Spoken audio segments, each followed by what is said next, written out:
Through millennia, many attempts of getting this message to the people have failed. It's failed because people were not ready at those times. And even as the writer writes, the creator creates, artists have hidden codes within their art for centuries, from Da Vinci, other writers, Hans Christian Andersen. One George Lucas would do the same. Many people wonder why it's so cryptic and why this story is history. It's set in the past.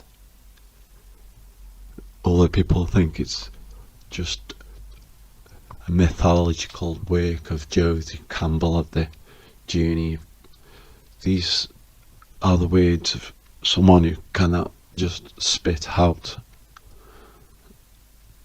the truths. It's there for people to seek and find. It's there to tell. It tells you there. And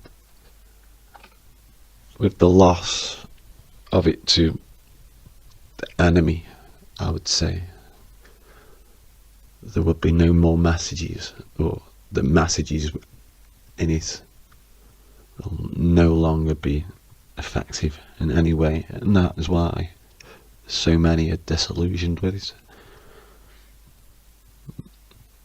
And many of those who were disillusioned fans became so with the prequels. But this story is much, much older than time. And as we see the many commentators on the public platforms that we've never really entertained, in fact, we haven't been able to entertain, because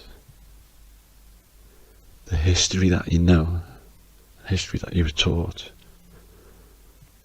is nothing more than the victor's story. That is why so many things are mystery, or to the perception, or to the point of view.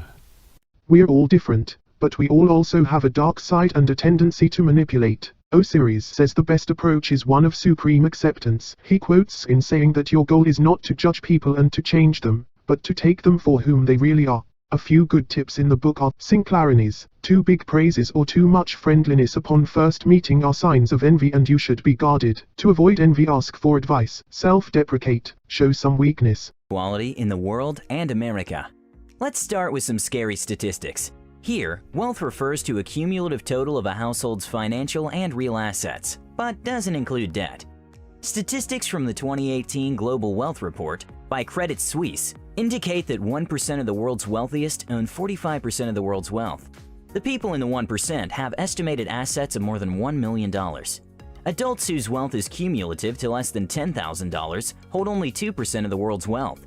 These individuals make up 64% of the Earth's population. Yes, a whole 64%. Individuals worth $30 million and above are referred to as the ultra-high net worth individuals, which makes sense because $30 million is a lot of money. These individuals combined own a chunk of the world's wealth at 11.3%. In terms of population, however, they are sorely lacking in numbers at only 0.003%. Jeff Bezos, Bill Gates, Warren Buffett, Amancio Ortega, Mark Zuckerberg, Bernard Arnault, Carlos Slim, Larry Ellison, and Larry Page are the 9 richest men in the world.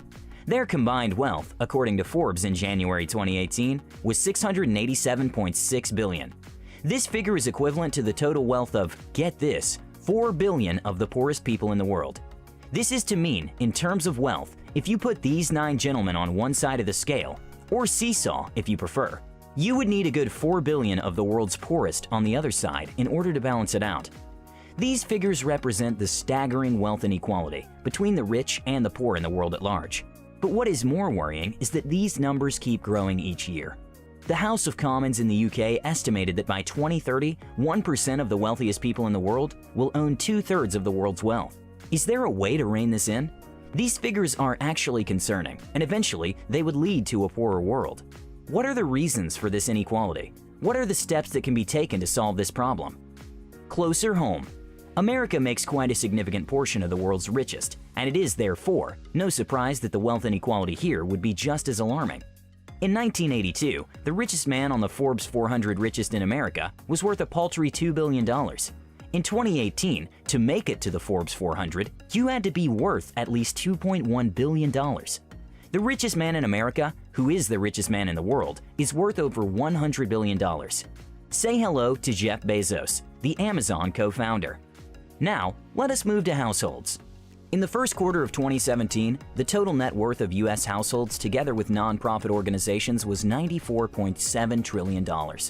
The assumption would be that when divided among the total number of households, each would get an equal share, which translates to about $760,000. However, 50% of the total number of households during this quarter was worth only $11,000. Similarly, 1% of this country's richest hold 40% of the total wealth. On the other hand, 7% of the country's wealth is held by almost 80% of the population. You can clearly identify the trend in these figures. The rich are extremely rich, and the poor extremely so as well. And it is a vicious circle that keeps spinning. This widening gap could not have been as disturbing if we had more people on the rich side. Instead, you will identify that most people hold less than 10% of the world's wealth. There are many reasons leading to this phenomenon, but the main reason behind wealth inequality is income inequality. There are different sources of income for a person: wages and salaries, benefits such as tax credits and state pensions, profits through the difference between buying price and selling price of an item, dividends, rental income, and interest on capital. Income inequality comes as a result of the market price of a certain skill. This price is usually determined through a comparison of the demand for the skill required and the number of people who are willing to offer it. So, for example, if the market requires 2 bank tellers, yet only one person is qualified for the job, he or she will get a really high income, since his skill is heavily demanded. On the other hand, if 20 people were qualified for the job, its market price would go down, because one way or the other, the job position is going to be filled. We live at a time when most jobs have a low market price, but some exclusive ones have very few qualified persons. Therefore, the market price difference of the two is the first way through which wealth inequality begins. Education is another main reason for the growing wealth inequality in the world today, America most especially. The level of education one gets is usually proportional to the skill he or she is likely to acquire. As mentioned above, the more marketable the skill, the higher the market price for it. At the same time, even though education might be free for all, the quality of education is sometimes affected by the environment and neighborhood the school is located in. Schools found in neighborhoods with a better socioeconomic class tend to produce students with a better chance of getting a highly marketable skill. Such schools are also most likely to foster intelligence, personal drive, and self-discipline, all characteristics needed to make wealth. The resultant income inequality leads to a huge gap in wealth as well. The opposite is true for poorer neighborhoods. As has been seen in recent years, the growth of technology has greatly inspired an increase in the wealth gap between the rich and the poor. First, a lot of people have been forced to leave the job market as their work is taken over by machines and other forms of technology. A phone operator working for a telco company 3 decades ago probably lost his job to a computer. It would not be surprising that in the next 40 years, domestic workers will lose their job to artificial intelligence. Similarly, the growth in technology has created tech billionaires, and the top 10 richest men list will show you that. The richest man in the world, Jeff Bezos, made his wealth through Amazon.